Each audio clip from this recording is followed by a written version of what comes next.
This video is edited but not scripted in front of a live studio audience. Just kidding, it's just my daughter. What's going on, everybody? It's Solsunforge here for Dungeons and Taverns. If you like this video at the end, go ahead and like and subscribe. In today's video, I wanted to talk about how you make encounters more fun than they normally would be. And you can make some great encounters. There's a lot of monsters in D&D, and they just keep adding more and more. So making a fun encounter isn't really that difficult.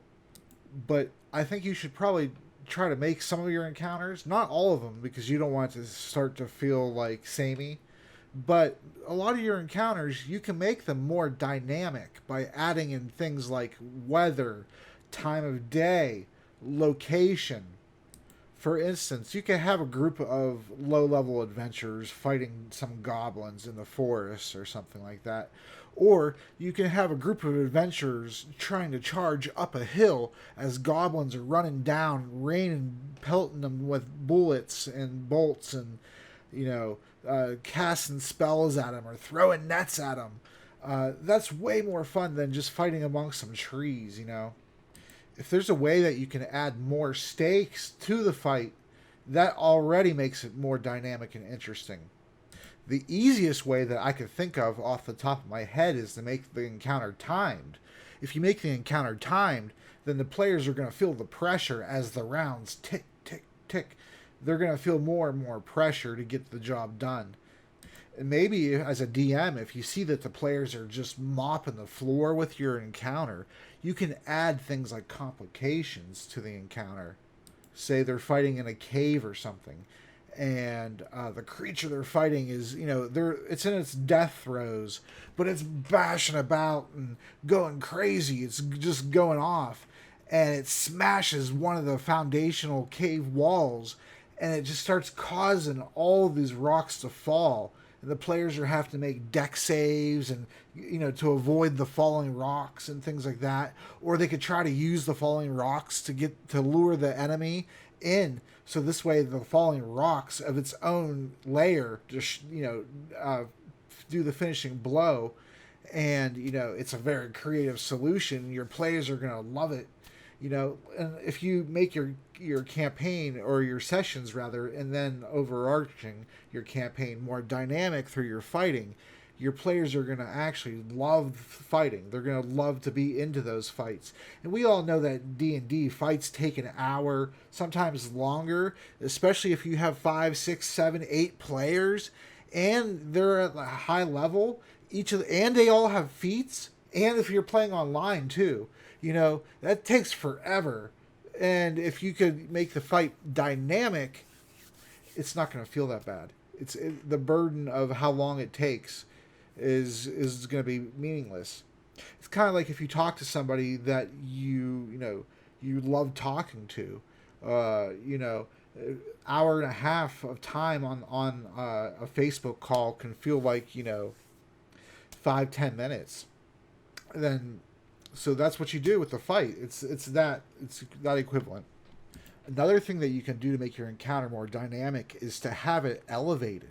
If you have your encounter on like a chasm or like a bridge that's swinging, perhaps across a ravine or something, and the bridge is already rickety, you can have, like, for instance, you can have bandits holding them up, asking for extortion money to get across. We want 50 gold if you want to pass through our territory, our land, our bridge. And, it's up to the party then, if they want to pay 50 gold to bypass the fight, or if they're going to fight.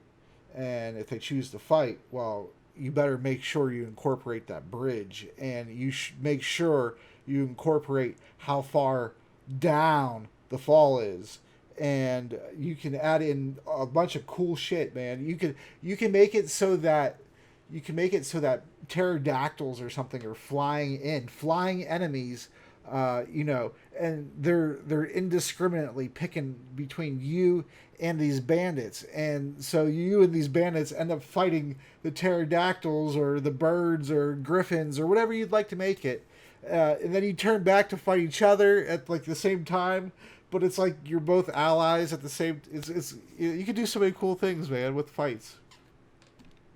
And the last one I'm going to give you before I get on out of here to prepare my D&D campaign session for this Saturday is you can send enemies in waves, right, at the party.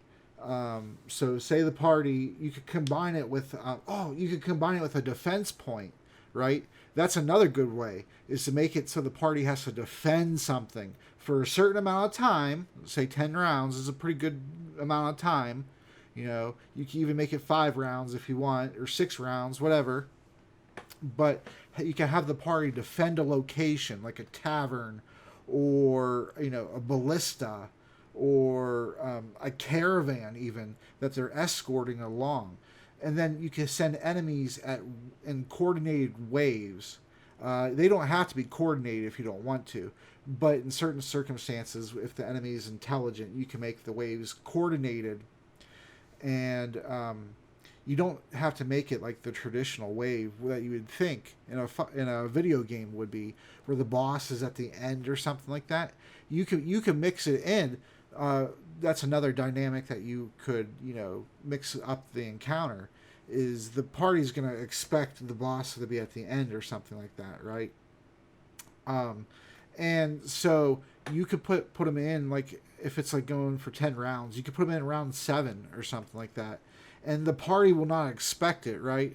And so it's going to ramp up the tension. It's going to be amazing. It's going to be epic. You're going to love it. Try it out. I'm telling you, try it out. All right, so that's the video. Thank you so much for watching. I appreciate all of you. I love all of you. You're amazing. I appreciate you watching my content. It means so much to me, and it makes me encouraged to keep making this type of stuff for you. As a bonus for sticking around to the end of the video, like most of the people don't, I'm going to go ahead and key you in on my next few videos, what they're going to be. Let's see. We're going to replace overused monsters in 5e with monsters from the Monster Manual only. We're going to have a video on how to use traps to ramp up tension. What to do when a player or more is missing from a session. And then finally, the pros and cons of milestone versus experience leveling. Those are my next few videos, and only you who stayed till the end of this video get to know that. So, shh. All right. Peace.